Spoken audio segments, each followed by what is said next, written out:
begin with, it may be surprising to know that radiation is something we live with every day. It has always been with us. Our own sun, like each of our millions of stars, is a raging nuclear furnace that shoots out showers of tiny particles along with invisible rays that we call radiation. In an average lifetime, a person might expect to accumulate about 10 Roentgens, not enough to affect his health. We don't worry about these small amounts of natural background radiation. But to safely handle larger amounts, we must keep our distance and shield ourselves. For as the amounts increase, so do the dangers. The amount of energy generated by a nuclear explosion is enormous. Near the crater area, there is almost total destruction from blast and heat. And now large amounts of pulverized debris and molten earth are pulled up into the mushroom cloud. The radioactive atoms produced in the explosion join with the particles of earth and debris. The mushroom-shaped cloud forms and climbs higher. It now contains billions of highly radioactive particles that we call fallout. The winds of the upper altitudes blow on the cloud, sending it in one or more directions. Some of the lighter particles may remain suspended in the atmosphere for days and travel thousands of miles before landing. But the heaviest particles drop to the ground within 24 hours. These are the most hazardous because they emit the largest amount of nuclear radiation.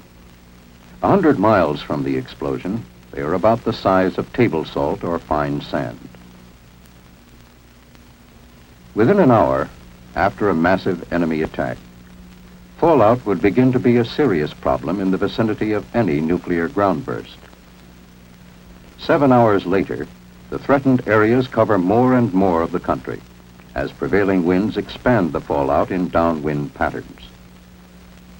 24 hours, 48 hours, without shelter, millions would face death. Many people have difficulty understanding how silent, invisible rays, which cannot even be felt, could be so damaging. Our bodies are made up of millions of cells. They're the building blocks of our blood and tissues. When radiation penetrates the body, the cells are injured. Most of them can repair themselves if the total dose over a period of time is not too high. But if radiation continues, the cells will be destroyed beyond repair. We measure radiation in Roentgens. If people received more than 200 Roentgens within a few days, many would be sick, and some might require medical care. 300 Roentgens could cause severe radiation sickness, or possibly death. And as we go beyond 300, the danger increases rapidly. But we are not without personal weapons of defense. One is distance. The greater our distance from the fallout particles, the less radiation we receive. Radiation from particles 50 feet away, for instance, would not affect us as much as from particles a few feet away. You would receive less radiation in the middle of a tall building than on the top or bottom floors, because there would be more distance and partitions between you and the source of the radiation, the fallout particles covering the roof and the ground around the building. Only an insignificant amount would get inside. And along with distance, we have the most important defense, mass. Any material with enough weight will keep the penetrating rays from hurting us. Concrete, steel, and heavy construction materials provide good shielding from fallout radiation. And so would 2 feet of earth. And the greater the weight of the material between us and the fallout, the safer we would be. Taking a house as an example, it offers a small amount of mass and distance from radiation, but not enough protection in an area of heavy fallout. The fallout shelter is the best defense, whether in the basement of a single-family home or a large community shelter in, say, an apartment building. It offers the kind of protection from radiation you probably would need in case of nuclear attack. And along with mass and distance, we have a third invaluable ally, time.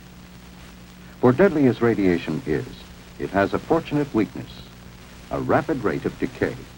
Suppose a nuclear explosion takes place at 12 noon. By 1 o'clock, let's assume all the fallout is down. Then the total residual radiation would be at a high level. By 7 o'clock, it's down to 1/10. In 2 days, though still dangerous, it's only 1/100th.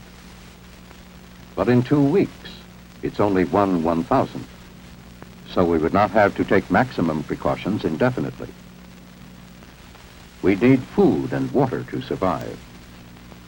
But if fallout settles on your food, the food itself isn't harmed or made radioactive, since radiation only damages living tissue.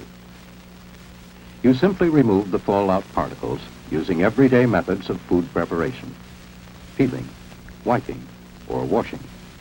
Fallout swallowed accidentally with food or in drinking water would do you no immediate harm. But for long-term safety, it's best to filter the fallout particles out.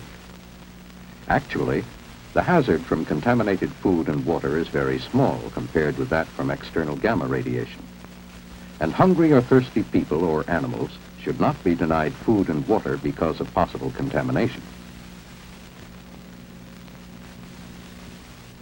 If we remember these facts, if we act on them intelligently, we can increase our chances of surviving nuclear attack. And the key to survival is adequate shelter. That's why the federal government has a nationwide shelter program. The goal is adequate fallout shelter space for every man, woman, and child. And this goal can be reached. For with knowledge of radiation, we can face the facts about fallout and take action to protect ourselves against this hazard of the nuclear age.